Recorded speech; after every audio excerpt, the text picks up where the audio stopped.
she's the biggest draw. It is undeniable that CaitlinClark is the engine. CaitlinClark effect. There has been so much of an influx in attendance, in jersey sales, and viewership, all the things. That's about star power, narrative, and likability. CaitlinClark comes into the WNBA, goes through college. She has panache. She has style. She's my role model. I really look up to her. Why do you like Caitlin? And she's so good at basketball. It's getting harder and harder for the WNBA and Angel Reese to act otherwise, as evidenced by the most recent TV ratings, and CaitlinClark is once again rewriting the record books like clockwork. She's bringing in numbers the league has never seen. What was that tweet that Reese sent out after learning about all of this? 2.2 million average viewers tuned in to watch CaitlinClark and the Fever take on the Liberty. Peaking at 3.2 million viewers is crazy for the WNBA, even for the Fever. Became the 6th most watched WNBA regular season or playoff game. While some behind-the-scenes people are rushing to downplay her influence, the data show that Clark is setting records for viewing as if it were a warm-up, and the league doesn't just slack off when she's not playing. It is the highest peak of any game. It is the second highest viewership. CaitlinClark has picked up an injury after breaking records with both her games on like proper national TV. That would be absolutely ideal. If Caitlin shows up, there's going to be records. We're talking about a panic attack around the league and resounding silence in the stands that is hurting ticket sales. It's more statistical proof, data, to confirm exactly what we've been saying, that CaitlinClark is driving this whole ship. Clark is such an overwhelming draw that ticket prices have fallen more than 300% in less than 2 days. So if you're feeling the CaitlinClark wave, leave a CC record breaker in the comments section and let's shed some light on what the WNBA doesn't want you to know. Let's go and analyze the numbers the WNBA is hoping you ignore. Someone needs to explain why the WNBA keeps allowing this woman to be bumped, bruised, and bullied while she's literally saving their season. Only a few days ago on CBS, CaitlinClark's matchup with the New York Liberty drew an astounding average viewership of 2.22 million, with a crazy peak of 3.2 million. WNBA game between the Fever and the Liberty, peaking at 3.2 million viewers. And again, second most viewed game on CBS. This is a crazy situation. That isn't reliable. Even though she is still in the early phases of her professional career, she is making history by casually dunking on it, making it the second highest game ever on CBS and the 6th highest in regular or postseason viewing since 2001. CaitlinClark is the needle mover. She is the needle mover. She is the franchise player. And she was the MVP. She is the main draw. She wasn't the one who was full sprinting down the court. Let's talk about contrasts though. The season opener between the Liberty and AC, which featured league heavyweights like Asia Wilson and Breanna Stewart, only garnered a total of 1 million viewers. It wasn't bad, but nowhere near that. A few days later, Caitlin took the court and another million people watched, and Angel Reese must have been side-eyeing the screen asking, but what about my double-double? Liberty versus the Fever last year on CBS did 1.86 million viewers year over year. Same matchup, same time slot, same network. We saw an increase of around 400,000 viewers on the average and an increase of around 600,000 viewers on the peak. If I'm the WNBA, that's a win. Caitlin is the star, the crowd pleaser, and the walking ratings bump. And she does it on all platforms, including CBS and Amazon Prime. She doesn't need drama, orchestrated rivalries, or cryptic tweets. All she needs is a basketball. The CaitlinClark effect has been a net positive for the WNBA and all of its teams. Clark entered the season as a betting favorite to win the 2025 WNBA MVP. She was the lead. Despite this, we continue to hear complaints about Indiana receiving excessive coverage. This is a crazy notion. If Ree wants more airtime, perhaps she should try doing more than just mean mugging after missed layups. However, what happens when Clark isn't in the lineup? That's where the numbers go dark. And I mean, we might need a torch dark. The league as a whole felt the shockwave the moment her injury was announced. Perhaps the team that attracts millions of viewers truly deserves the attention.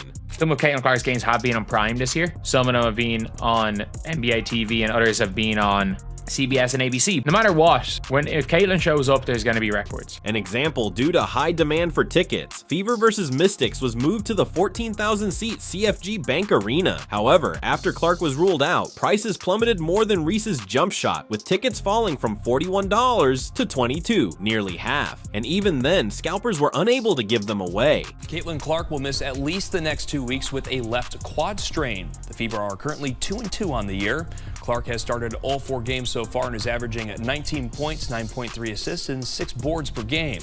The Fever said more updates will be provided after doctors reevaluate her.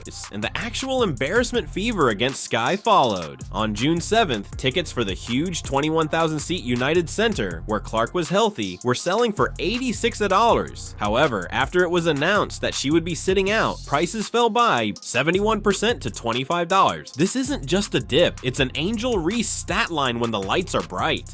And I'm already seeing people saying, I'm taking a break. I'm already seeing people say, I'll be back in a little bit. These numbers are going to go down. The owners are going to walk into those negotiation rooms feeling themselves. Shout out to Beyonce. I'm feeling myself. I'm feeling myself. I'm feeling my...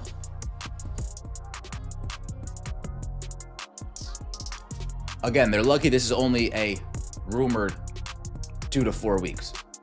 Because if the news was the season,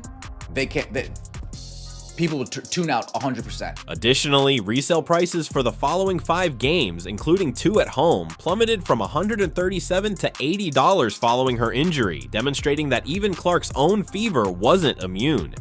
There is one thing, no doubt, that's about to happen. The WNBA teams that move their games, this is about to be catastrophic for them.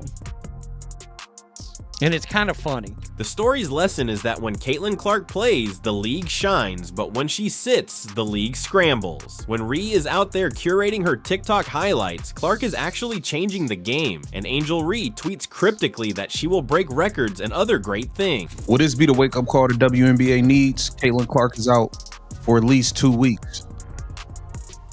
Now, we are going to see what you guys, not just Indiana Fever, we're going to see what type of numbers this league can turn over without her. Fans aren't just watching CaitlinClark, they're planning entire vacations to see her in action. One family reportedly spent over $3,000 on flights, hotel stays, game tickets, snacks, and everything else, only to cancel the entire trip when it became clear that Caitlin wouldn't be playing. Instead of selling the tickets, they gave them away and rescheduled their trip for August in the hopes that she would be well by then. They weren't there for the Fever, they were there for CaitlinClark, the only show in town. The tickets had fell 71%. They've dropped off. I mean, I thought 71% was dropping off a map. The WNBA, these games, they're on national TV, and some of these large road buildings, how bad it's going to look on TV with all of these empty seats they've moved to. That CaitlinClark is injured. Oh, the ticket prices for the Fever and Sky game just plummeted to Hades. They're not doing that for the Phoenix Mercury. They're not rushing for the Seattle Storm. They're not pleading with fans to attend for Angel Reese and her 6 missed layups. So it's a strange coincidence that the league is aware of this. You could almost hear the panic in the WNBA's marketing department when Clark was ruled out. Suddenly, like clockwork, they began pushing last-minute ticket ads for the exact game she wasn't going to play.